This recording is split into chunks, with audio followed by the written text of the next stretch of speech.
शंकर एवं शिव का मिलन। एक दिन समाधि से जागकर योगी राज गोविंद पाद ने अपने शिष्य आचार्य शंकर को आशीर्वाद देते हुए कहा, वत्स शंकर, तुम्हारे मन में अभी भी यदि कोई जिज्ञासा हो तो मुझे अवश्य बताओ। शंकर ने बड़ी नम्रता से कहा, गुरुदेव, आपके दर्शन और आशीर्वाद से मेरे सभी मनोरथ पूर्ण हो चुके हैं। आपकी कृपा से मुझे सब कुछ प्राप्त हो चुका है। पर हाँ, यदि आपकी अनुमति हो तो मैं एकाग्रचित होकर चिर निर्वाण लाभ प्राप्त करना चाहता हूँ।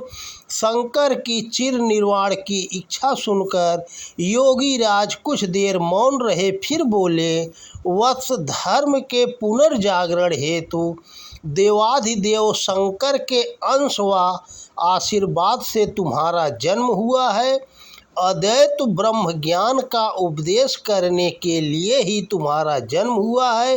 मैं अपने गुरुदेव की आज्ञा से सहस्त्र वर्ष से तुम्हारी ही प्रतीक्षा कर रहा था। अब मेरा कार्य समाप्त हो चुका है। मैं समाधि योग से अब अपने स्वरूप में लीन हो जाऊंगा। तुम काशी धाम जाओ, वहाँ तुम्हें भगवान शंकर के दर्शन होंगे। वो तुम्हें जो भी आदेश देंगे तुम उसी का पालन करना। शंकर मस्तक झुकाए चुपचाप अपने गुरु की बातें सुन रहे थे। गुरुदेव, अब हम सबसे बिछड़ने वाले हैं, यह सोचकर उनकी आंखों से आंसू छलक आए। उन्होंने मुंह मोड़कर हाथ से आंसू पोंछ डाले और गुरुदेव से आज्ञा लेकर गुफा से बाहर आए। अगले दिन गोविंद पाद जी ने अपने सभी शिष्यों सन्यासियों को बुलाकर उन्हें साधना का उपदेश व आशीर्वाद दिया। फिर वे शांत होकर बैठ गए और समाधि योग द्वारा देह त्याग दी। सभी शिष्यों ने अपने गुरुदेव पर श्रद्धा सुमन चढ़ाकर नर्मदा के पावन जल में उनका अंतिम संस्कार कर दिया। अपने गुरु की आज्ञा के अनुसार शंकर वाराणसी की ओर चल पड़े।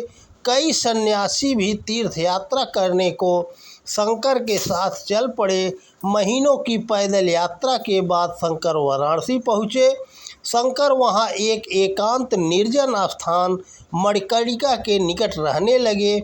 उनके साथ अन्य सन्यासी भी वहीं रहने लगे। फिर प्रतिदिन ब्रह्म मुहूर्त में जागकर नित्य कर्मों से निवृत्त होकर वे गंगा स्नान करते एवं उसके उपरांत श्री विश्वनाथ भगवान व अन्नपूर्णा के दर्शन करते और ध्यान में लीन रहते। यहाँ रहकर गंगा स्नान कर बाबा विश्वनाथ के दिव्य दर्शन करते हुए ध्यान करते हुए आचार्य शंकर को हल पर अप्रतिम अलौकिक आनंद की अनुभूति हो रही थी। उनका मन स्वतः ही ब्रह्मानंद में लीन रहता था। 11 वर्ष की अल्प अवस्था का एक तेजस्वी व ज्ञानी बाल सन्यासी वाराणसी में मणिकर्णिका के निकट ठहरा हुआ है। यह चर्चा चारों ओर होने लगी और उनके पास श्रद्धालुओं के आने का सिलसिला भी शुरू हो गया। शंकर उन श्रद्धालु भक्तों को अद्वैत ब्रह्म तत्व का उपदेश देते। ब्रह्म तेज से चमकते उनके मुख को देखकर, उनके ब्रह्म ज्ञान को सुनकर लोग उनके प्रति आकर्षित होते जाते। धीरे धीरे विभिन्न दर्शनों के ज्ञाता भिन्न भिन्न मत वाले सन्यासी शंकर से शास्त्रार्थ करने आने लगे।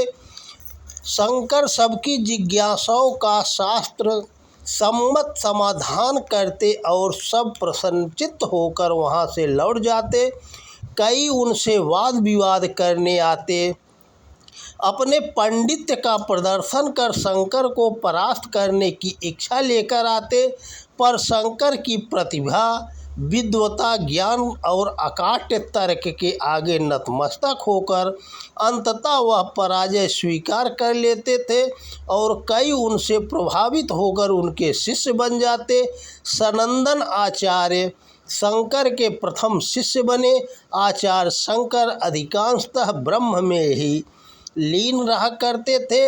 वे तो देव कार्य के लिए ही अवतीर्ण हुए थे, अतः उन्हें देव कार्य साधना के लिए ब्रह्मानुभूति में रहना था। ज्ञानियों की अद्वैत भूमि पर जो निर्गुण ब्रह्म परमात्मा है, वही द्वैत भूमि पर सगुण ईश्वर है। आचार्य शंकर अपने शिष्यों, साधकों, श्रद्धालुओं को उपदेश देते कि सगुण उपासना निर्गुण तक पहुँचने की सीढ़ी है। अद्वैत ज्ञान ही सभी साधनाओं की परम उपलब्धि है, अंतिम अवस्था है। शंकर अपने शिष्यों को उपदेश देते देते इष्ट के ध्यान में खो जाते तो कभी इष्ट के ध्यान में मग्न होकर स्तुति करने लगते। हे नाथ, मेरे और तुम्हारे बीच जो भेद है उसे जानते हुए भी मैं तुम्हारा हूँ। समुद्र और तारंग एक होने पर भी समुद्र की तरंगे कहलाती हैं, पर तरंगे समुद्र को अंश कहने का दावा नहीं कर सकती। शंकराचार्य स्तुति करते हुए समाधि में लीन हो जाया करते थे। उस समय उनके समीप बैठे गुरु प्रेमी सनंदन उनकी देखभाल करते। गुरु सेवा में निमग्न सनंदन को न खाने की सुध थी, न ही सोने की। शंकराचार्य ही जब समाधि से उठते तो सनंदन को बड़ी कठिनाई से विश्राम कराते। उसे समझाते हुए शंकर कहते, सनंदन, इस नाशवान शरीर से प्रेम क्या करना? प्रेम करना ही है तो उससे करो जो नित्य है, सत्य है, सनातन है, शाश्वत है, जो अजर है, अमर है, अक्षर है, अविनाशी है और वह आत्मा है। अस्तु, प्रेम आत्मा से करो, परमात्मा से करो, ब्रह्म से करो। तब सनंदन कहते, गुरुदेव, आपके रूप में मैं उसी परमात्मा से, ब्रह्म से ही तो प्रेम करता हूँ। मैं विनाशी से कहाँ प्रेम करता हूँ। इस प्रकार सनंदन की ज्ञान भरी बातें सुनकर गुरु आचार्य शंकर मुस्कुरा देते। आचार्य शंकर समाधि योग के द्वारा ब्रह्म ज्ञान में प्रतिष्ठित हुए थे। देव कार्य के लिए उनका जन्म हुआ था। अस्तु, निर्विकल्प समाधि में आत्मानंद करते ही उनका कर्तव्य पूर्ण नहीं होता था। सर्व ब्रह्ममय जगत एवं सर्व खलविदम ब्रह्म रूप महावाक्य का उनके जीवन में प्रत्यक्ष घटित होने व अनुभूति होने का समय अब आ चुका था। साथ ही गुरु गोविंद पाद के कहे अनुसार आचार्य शंकर को काशी धाम में भगवान शंकर एवं माँ भवानी के दर्शन पाने की शुभ घड़ी भी आ चुकी थी। सो माँ भवानी एवं भवानीपति शंकर ने एक अद्भुत लीला रची। उस दिन भी शंकराचार्य ब्रह्म मुहूर्त में जाकर लंबे लंबे डग भरते हुए मरिकड़िका घाट की ओर जा रहे थे। अचानक ही किसी स्त्री का विलाप सुनकर वह ठिठक कर खड़े हो गए और उसे देखने लगे। वह स्त्री अपने पति का शव लिए बैठे हुई रो रही थी। शंकराचार्य जी का हृदय करुणा से भर उठा।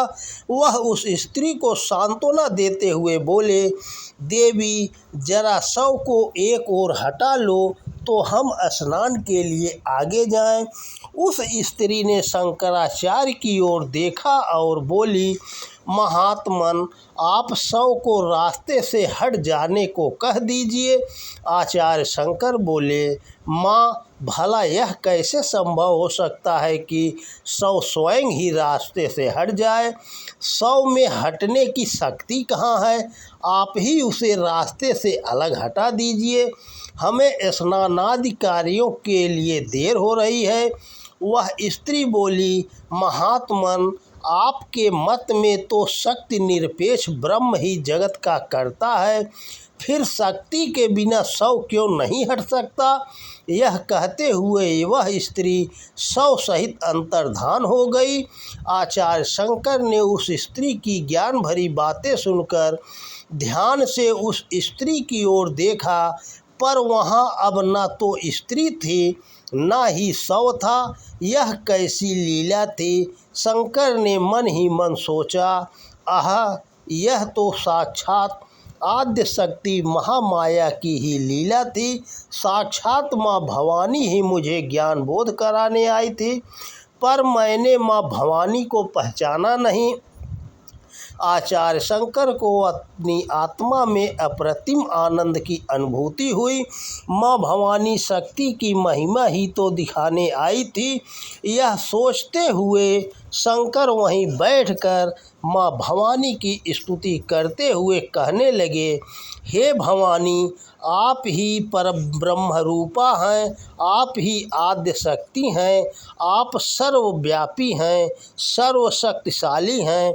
आप मेरी रक्षा करें, मैं आपका शरणागत हूँ। आपने मुझ पर कृपा करके अपने अस्तित्व का परिचय दिया है। इस अलौकिक घटना से आचार्य शंकर के चिंतन में अंतर आ गया और उन्होंने अनुभव किया कि जीव और ब्रह्म अभिन्न हैं। निर्विशेष ब्रह्म केवल दृष्टि मात्र है। जगत की रचना तो आद्य शक्ति महामाया ने की है।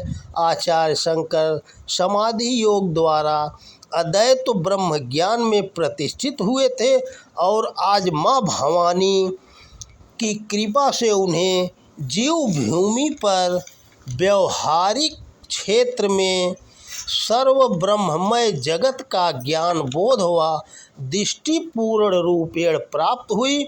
उसी प्रकार व्यवहारिक क्षेत्र में शंकर में ब्रह्मत्व विज्ञान के परिपूर्ण विकास के लिए भवानीपति भगवान शंकर ने एक और अद्भुत लीला रची। उस दिन शंकराचार्य प्रतिदिन की भांति मणिकर्णिका घाट की ओर गंगा स्नान को जा रहे थे। तभी उन्हें एक कुरूप व्यक्ति 4 कुत्तों को साथ लिए उसी रास्ते में आता हुआ दिखाई पड़ा। जब वह शंकराचार्य के रास्ते में आकर खड़ा हो गया, तब उन्होंने उनसे कहा, अरे भाई, तुम जरा जंजीर से बंधे हुए अपने कुत्तों को लेकर एक ओर खड़े हो जाओ और हमें आगे निकल जाने दो।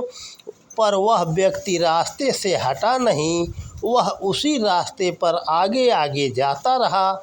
इस पर शंकराचार्य ने फिर कहा, अरे ओ भाई, तुम मार्ग से हट जाओ, हमें स्नानादि आवश्यक कार्यों के लिए देर हो रही है। महात्मन, आप किसे हटने को कहते हो?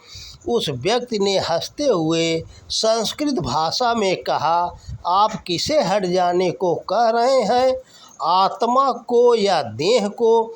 आत्मा तो सर्वव्यापी है, निष्क्रिय और सतत शुद्ध स्वभाव है। यदि देह को हटाने को कह रहे हो तो वह तो जड़ है, फिर वह कैसे हट सकती है? और तुम्हारी देह से किसी और की देह किस अंश से भिन्न है, यह भी तो बताओ। जीव और ब्रह्म की अभिन्नता और अद्वैत ब्रह्म तत्व में प्रतिष्ठित होने का मिथ्या अभिमान करते हो। तत्व दृष्टि से क्या ब्राह्मण और चांडाल में कोई भेद है? तत्व दृष्टि से क्या एक देह किसी दूसरी देह से भिन्न है? जल में प्रतिबिंबित सूर्य और सुरा में प्रतिबिंबित सूर्य में क्या कोई भेद है? क्या यही तुम्हारा ब्रह्म ज्ञान है? उस व्यक्ति की ज्ञान भरी बातें सुनकर आचार्य शंकर अचंभित हुए, आश्चर्यचकित हुए, विस्मित हुए और लज्जित भी। उन्होंने सोचा, अवश्य ही यह देवलीला है।